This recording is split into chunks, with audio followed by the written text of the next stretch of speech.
এই মুহূর্তে পাওয়া বাংলাদেশের সকল সংবাদে আপনাকে স্বাগতম। শুরুতেই শিরোনাম। আবারও ফাঁস হলো শেখ হাসিনার কল রেকর্ড। ভারতে বসে বিদ্বেষ ছড়াচ্ছেন হাসিনা, 18 তারিখে হরতালের নির্দেশ। পরেই জানাবো ঘুরে দাঁড়ানোর পথ খুঁজছে আওয়ামী লীগ।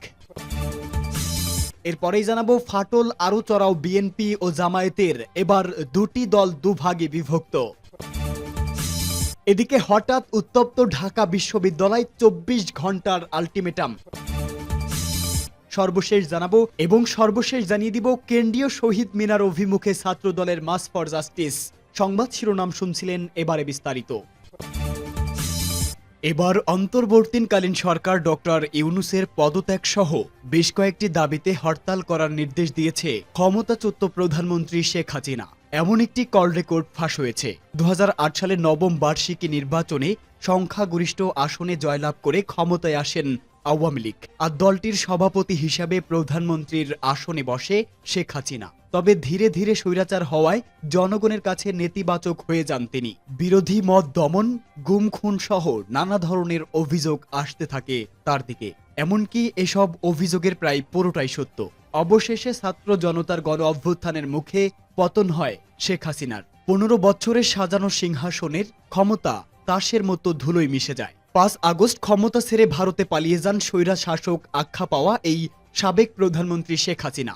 পরবর্তীতে ক্ষমতায় আসেন প্রফেসর ডক্টর ইউনূস। ক্ষমতা হারানো শেখ হাসিনা ভারতে বসে নানা ধরনের অপকর্ম, নানা ধরনের উস্কানিমূলক কথাবার্তার সম্প্রতি ভিডিও অডিও রেকর্ড ফাঁস হতে থাকে। এবার নতুন করে আরও একটি কল রেকর্ড ফাঁস হয়েছে, যেখানে হাসিনাকে বলতে শোনা গেছে প্রয়োজনে 18 তারিখেই হরতালের ডাক দিতে। এ সময় শেখ হাসিনাকে বলতে শোনা যায় প্রতি এলাকা ভিত্তিক সব জায়গায় মিছিল মিটিং করতে হবে আওয়ামী লীগকে। এমতো অবস্থায় রাস্তায় না নামতে দিলে তখন হরতালের ডাক দেওয়ার নির্দেশ দেন সদ্য ক্ষমতাচ্যুত আওয়ামী লীগের সাবেক প্রধানমন্ত্রী শেখ হাসিনা। দেশের নিত্যপণ্য জিনিসের দাম বৃদ্ধি, ভ্যাট বাতিল এবং নানা ধরনের হামলা ও মামলা প্রত্যাহারের দাবিতে রাস্তায় নেমে হরতাল অবরোধ করার নির্দেশ দিতে শোনা যায় তাকে। এদিকে শেখ হাসিনার একের পর এক কল রেকর্ড ফাঁস হওয়াতে ভালো চোখে দেখছেন না কেউ। বিশ্লেষকরা বলছে শেখ হাসিনা ভারতে বসেই সক্রিয় হচ্ছেন। এমনকি সেখানে বসে তিনি নেতাকর্মীদের উস্কে দিয়ে তাদের জীবনকে হুমকির মুখে ফেলছেন। বিশেষজ্ঞরা বলছে 20 জানুয়ারি ট্রাম্পের ক্ষমতা গ্রহণের শপথ গ্রহণ অনুষ্ঠানকে ঘিরে ভারতে নানামুখী ষড়যন্ত্রে লিপ্ত মোদী সরকার। অন্যদিকে ভারতে পালিয়ে থাকা শেখ হাসিনা 18 তারিখে বাংলাদেশে হরতালের নির্দেশ দিয়ে কি বলতে চাচ্ছে শেখ হাসিনা। ঘুরে দাঁড়ানোর পথ খুঁজছে আওয়ামী লীগ। মুন্সিগঞ্জের লৌহজং উপজেলা আওয়ামী লীগ অফিস, স্থানীয় ঘোড়দর বাজারের পাশে অফিসটির একরকম বিধ্বস্ত অবস্থা। দ্বিতলা ভবনের পুরোটাই ভাঙচুরের চিহ্ন স্পষ্ট। মূল ফটকে ঝুলছে তালা, ভেতরে পড়ে আছে আসবাবপত্রের ধ্বংস অবশেষ। অফিস জনমানবশূন্য। অফিসের সামনে যেতেই ভিড় করলেন বাজারের লোকজন, দৃষ্টিতে কৌতূহল। তাদের সঙ্গে কথা বলতেই জানা গেল এক সময় আওয়ামী লীগের নেতাকর্মীদের আনাগোনায় ভরপুর থাকত অফিস প্রাঙ্গণ। প্রচুর লোক আসতো, রমরমা অবস্থা। এখন কেউ আসে না, বলেন ওহিদুল নামের একজন ব্যবসায়ী। কেন আসে না এমন প্রশ্নের উত্তর সবাই তো পালাইছে। কেউ গ্রামে নাই, একটা নেতাও নাই। সরেজমিন খোঁজ নিয়ে পাওয়া যাচ্ছে মুন্সিগঞ্জের দলটির বেশিরভাগ নেতাই এলাকা ছেড়ে পালিয়ে গেছেন। কেউ ঢাকায়, কেউ বা বিদেশে। বাকিদের কেউ কারাগারে, আর কেউ এলাকায় আছেন স্থানীয়দের ভাষায় টাকা পয়সা খরচ করে বিভিন্ন জনকে ম্যানেজ করার মাধ্যমে। মুন্সিগঞ্জের লৌহজং, শ্রীনগর এবং সদর উপজেলা সবখানে ঘুরেই একই চিত্র পাওয়া গেল। এমনকি প্রকাশ্যে ক্যামেরার সামনে কথা বলার মতো কোনো নেতাকেও পাওয়া গেল না।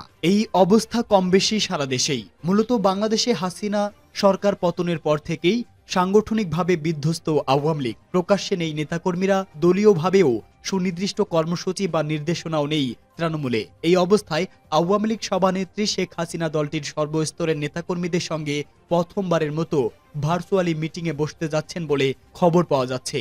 উদ্দেশ্য নেতাকর্মীদের সাংগঠনিকভাবে সক্রিয় করে তোলা। দলটির যুগ্ম সাধারণ সম্পাদক বাহাউদ্দিন নাসিম বলেছেন, অচিরেই দলের পক্ষ থেকে কর্মসূচি দেওয়া হবে। ধাপে ধাপে কর্মসূচিতে হরতালের কথাও চিন্তা ভাবনা করা হচ্ছে। কিন্তু তৃণমূলের যে দুর্বল অবস্থা, সেখানে দলকে চাঙ্গা করা চ্যালেঞ্জ হবে বলেই অনেকে মনে করেন। রাজনৈতিক বিশ্লেষক জোবাইদা নাসরিন বলেন, গণ অভ্যুত্থানে পতন হওয়ার পর আওয়ামী লীগ দল হিসাবে জনগণের মুখোমুখি কিভাবে হবে সেটা হচ্ছে দলটির জন্য সবচেয়ে বড় চ্যালেঞ্জ। তিনি বলেন, চ্যালেঞ্জ হচ্ছে আওয়ামী লীগ জনগণের সামনে কিভাবে আবার দাঁড়াবে। মানে কি কৌশল নিয়ে দাঁড়াবে, কি বার্তা নিয়ে দাঁড়াবে, কি উদ্দেশ্য নিয়ে দাঁড়াবে এবং কি কর্মসূচি নিয়ে দাঁড়াবে। আবার জনগণের সামনে আসলেও জনগণ তাদের বার্তাকে কিভাবে নেবে এগুলো এখনো অনিশ্চিত অবস্থায় রয়েছে। ফাটল আরও চড়াও বিএনপি ও জামায়াতের।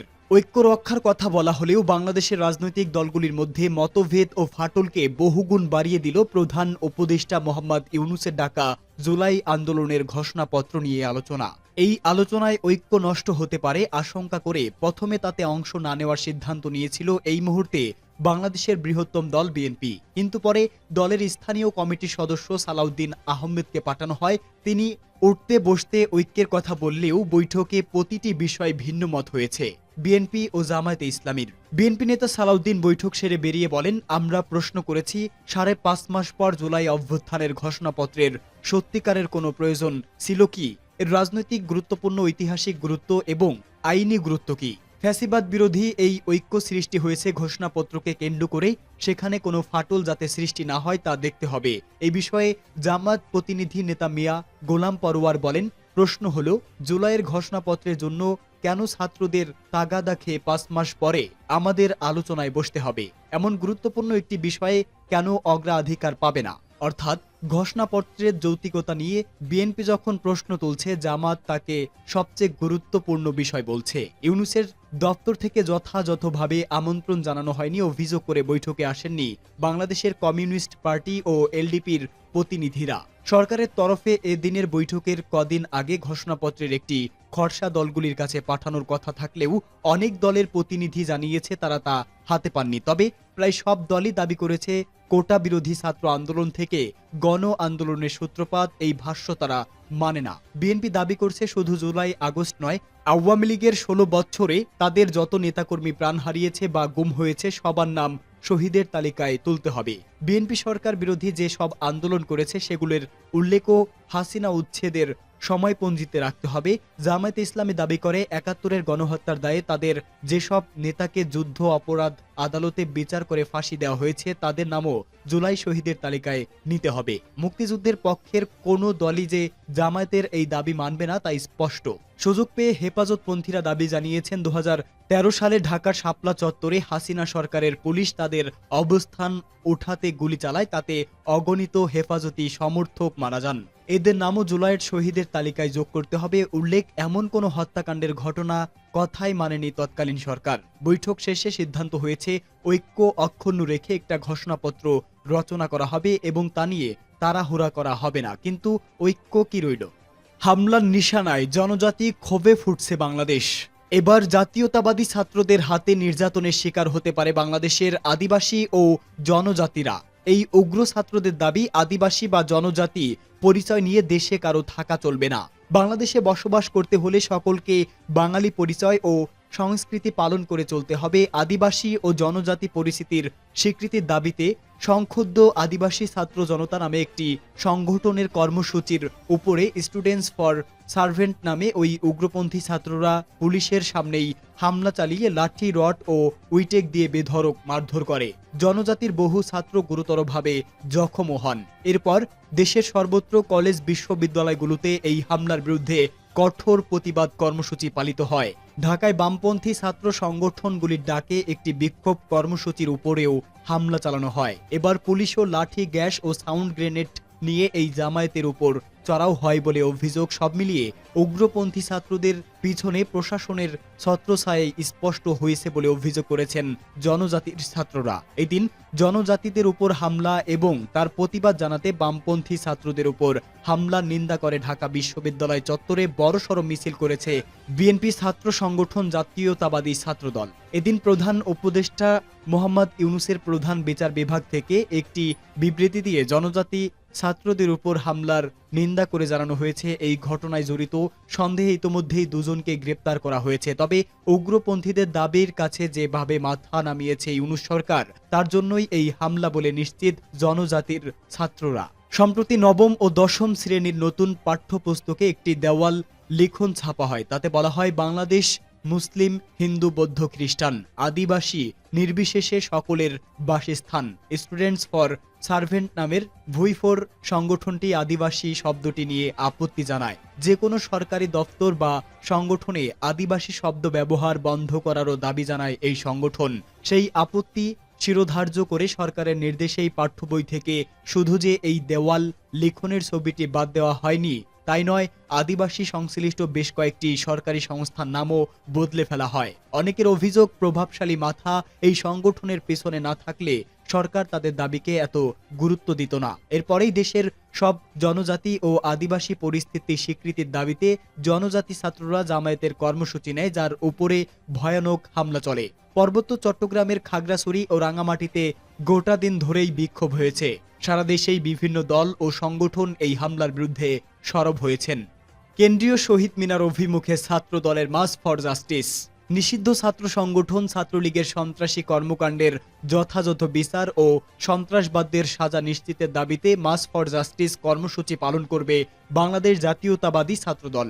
রাজধানীর ইঞ্জিনিয়ার্স ইনস্টিটিউশনের সামনে এই কর্মসূচি শুরু হবে দুপুর 2টায়। ছাত্রদলের দপ্তর সম্পাদক জাহাঙ্গীর আলম স্বাক্ষরিত এক সংবাদ বিজ্ঞপ্তিতে বলা হয়, ফ্যাসিস্ট শেখ হাসিনার শাসন আমলে শিক্ষা প্রতিষ্ঠানে সন্ত্রাসী সংগঠন ছাত্রলীগের সন্ত্রাসী কর্মকাণ্ডের যথাযথ বিচার ও সন্ত্রাসবাদদের সাজা নিশ্চিত করা, একই সঙ্গে জুলাই আগস্টে ছাত্র জনতার অভ্যুত্থানে ফ্যাসিবাদদের দোসর হিসাবে ভূমিকা পালনকারীদের তদন্ত সাপেক্ষে উপযুক্ত ব্যবস্থা গ্রহণের দাবিতে মার্চ ফর জাস্টিস কর্মসূচি পালন করবে বাংলাদেশ জাতীয়তাবাদী ছাত্রদল। বিজ্ঞপ্তিতে আরও বলা হয়, দুপুর 2টায় ইঞ্জিনিয়ার্স ইনস্টিটিউশনের সামনে থেকে কেন্দ্রীয় শহীদ মিনার অভিমুখে এই কর্মসূচি শুরু করা হবে। সংগঠনের নেতাকর্মীদের এতে উপস্থিত থাকার নির্দেশ দেওয়া হয়েছে। ছাত্রদলের সভাপতি রাকিবুল ইসলাম রাকিব ও সাধারণ সম্পাদক নাসির উদ্দিন নাসির এই নির্দেশনা দিয়েছেন।